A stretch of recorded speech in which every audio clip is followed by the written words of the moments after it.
1954年10月，党中央决定中国人民解放军驻疆部队大部就地集体转业，组建新疆生产建设兵团。 Xitoy hökuməti başquruşidagi Şinjan gezitining 25 yanvardagi xabarida aytilishicha, Uyghur Avtonom rayonluq partkomining sekretari Ma Xingrui shu kuni Avtonom rayonluq xalq qurultayining 13 navbatlik 5 umumiy yig'iniga qatnashayotgan Bingtuan vakillar o'migi bilan maxsus suhbatlashgan. Xabarda aytilishicha, Ma Xingrui bu suhbat jarayonida bosh sekretar Xi Jinpingning Bingtuan xizmati haqidagi yo'l yo'riqlarini cho'nqur o'zlashtirish hamda 3-qitimliq Xinjiang xizmati yig'inining ruhini amillashtirishni, shuningdek ikki cho'ng vaziyatni va davlat manfaatini hammadan cho'ng bilishni unutmaslik kerakligini alohida ta'kidlagan. Shu kunlik suhbatda u aniq qilib, Bingtuan sistemasi Xinjiangning taraqqiyoti va uzun mazgillik aminligi uchun muhim rol o'ynaydi.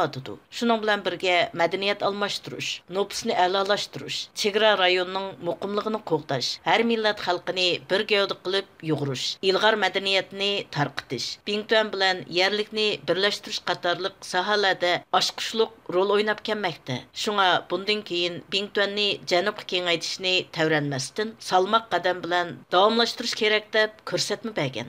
Yıllardan beri bir qism mutaxassislar davlat ichidagi davlat deb atayotgan Bingtuan sistemasi Uyghur diyardila mavjud bo'layotgan yagona hokimiyat shakli bo'lib, navbatda uning huquq jihatda Uyghur Avtonom rayonluq hukumatdan necha asa zo'r imtiyozga ega ekanligi ko'p taraflama paketlar orqali ma'lum bo'lmoqda. Ya'ni kelib Uyghur diyardagi lager sistemasi va majburiy emgak qilmishi bevosita holda Bingtuan sistemasi orqali amalga oshayotgan bo'lg'ashqa, Amerika hukumati dastlab Bingtuan va uning rahbarlariga jazo e'lon qilgan edi. Yaqinqi mazgillarda ko'plab o'tirg'i chiqayotgan Bingtuan bilan yerlikni birlashtirish haqidagi uchurlarni ba'zi kuzatuvchilar Xitoy hukumatining Uyghur Avtonom rayonini tadrijiy amaldan qoldirish planining oshkorlanishi demoqda. Xabarda alayda ta'kidlangan nopusni a'lolashtirish amaliyotda lagershunos mutaxassislardan Adrian Zenis ko'rsatib o'tgandek, Tarim vodisidagi Uyg'ur nopusining mutlaq ustunlik vaziyatini